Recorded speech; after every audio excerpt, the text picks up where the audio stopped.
आजच्या या व्हिडिओमध्ये आपण लॅबोरेटरी टेक्निशियन या परीक्षेला आलेले अत्यंत महत्त्वाचे प्रश्न घेणार आहोत.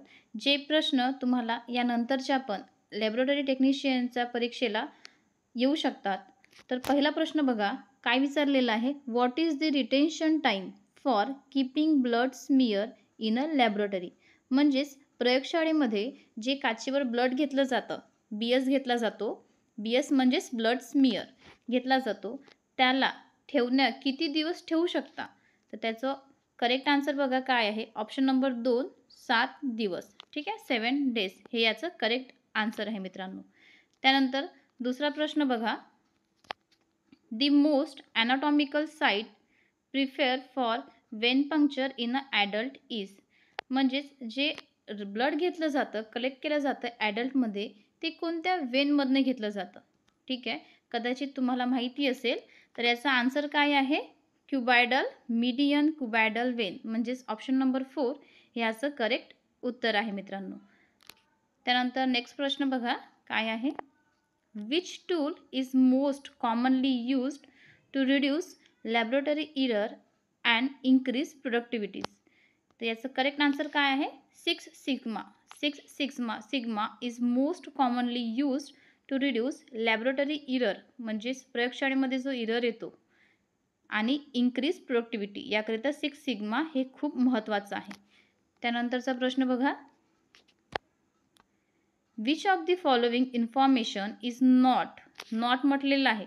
प्रश्न व्यवस्थित वाचणे खूप महत्त्वाचे आहे. नॉट म्हटलेलं आहे. While labelling a sample for a patient. म्हणजे पेशंटचं आपण सॅम्पल घेतलं त्याकरिता खालीलपैकी या 4 ऑप्शनपैकी कोणतं इम्पॉर्टंट नाही आहे ते लिहिलेलं आहे. तर काय विचारलेलं आहे. Identification mark. सेकंड आहे आयडेंटिफिकेशन नंबर. थर्ड आहे date of collection and fourth आहे पेशंट एज. तर यापैकी जे 3 आहेत identification number, date of collection and patient age हे खूप इम्पॉर्टंट आहे. त्याशिवाय ते ब्लड कुणाचं आहे हे कळणार नाही. म्हणून हे तिन्ही ऑप्शन खूप महत्त्वाचे आहे. जो पहिला ऑप्शन आहे आयडेंटिफिकेशन मार्क हे याचं करेक्ट आन्सर आहे. कारण की प्रश्नामध्ये विचारलेलं आहे की नॉट रिक्वायर म्हणजेच त्या पेशंटला आयडेंटिफिकेशन मार्क असणे आवश्यक नाही आहे. म्हणून याचं फर्स्ट हे आन्सर आहे मित्रांनो. नंतरचा प्रश्न बघा.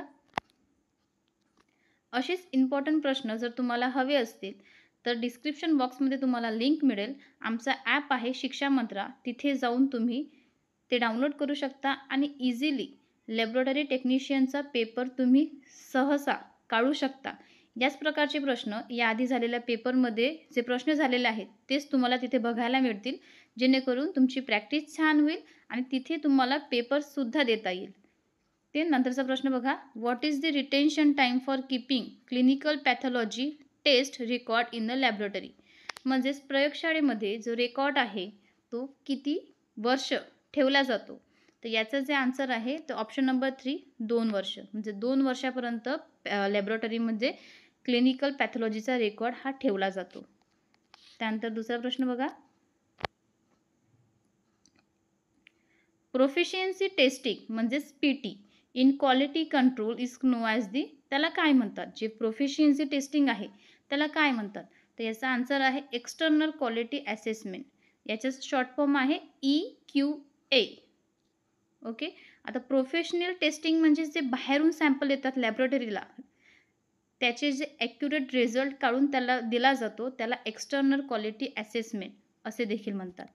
त्यानंतरचा प्रश्न बघा. Which of the following is most commonly used as a disinfectant for laboratory floors. म्हणजेच प्रयोगशाळेमध्ये जे फ्लोर्स आहेत त्याला डिसइन्फेक्ट करण्याकरता काय यूज केला जातो. तर त्याकरता ऑप्शन नंबर 2 बघा क्रिसॉल हे याचं करेक्ट उत्तर आहे. माहिती असेल बहुतांश लोकांना. त्यानंतर नेक्स्ट प्रश्न बघा. Which of the following is an important step in minimising the possible spread of infectious agents. म्हणजे जे स्प्रेड होणारे इन्फेक्शियस एजंट्स आहेत त्याला मिनिमाइज कमी करण्याकरता काय यूज केला जातो. तर ऑप्शन नंबर फर्स्ट बघा क्लिनिंगनेस ऑफ सेंट्रीफ्यूज. सेंट्रीफ्यूज तुम्ही बघितला असेल त्याला क्लिनिंगनेस करणे महत्त्वाचे आहे. जर तुम्हाला मिनिमायझिंग करायचं असेल स्प्रेड ऑफ इन्फेक्शियस एजंटला. त्यानंतर नेक्स्ट प्रश्न बघा काय आहे. The oil use in magnification in light microscopy. Microscope बघितला असेल तुम्ही, ज्यामध्ये आपण मायक्रोस्कोपी करतो, जसे स्लाइड्स वगैरे आपण त्यात चेक करतो. तर त्याकरिता जे रिझल्ट हा चांगला येण्याकरिता मॅग्निफिकेशन ऑफ लाईट मायक्रोस्कोपमध्ये कोणतं ऑइल यूज करतात? तर त्याचं काय उत्तर आहे? Option number 4 cedar wood oil. हे ऑइल हेच ऑइल का बरं यूज करतात? कारण ती जी प्रतिमा आपण बघत आहोत त्या मायक्रोस्कोपमध्ये ती आपल्याला क्लिअर कळावी आणि जास्तीत जास्त आपण क्लिअर छान क्लीन रिझल्ट आपल्याला मिळावा, म्हणून सीडार वूड ऑइल हे मॅग्निफिकेशन इन लाईट मायक्रोस्कोपमध्ये यूज केलं जातं. तर मित्रांनो, ही काही इम्पॉर्टंट प्रश्न होती. याच प्रकारे तुम्हाला प्रश्न जर हवे असतील तर आम्हाला कमेंट करा, आम्ही तुम्हाला प्रोव्हाइड करू. तसेच आमचा शिक्षा मंत्रा ॲप आहे, तो तुम्ही डाउनलोड करा, जेणेकरून तुमचा छान अभ्यास आम्ही त्या शिक्षा मंत्रा ॲपद्वारे करून घेऊ.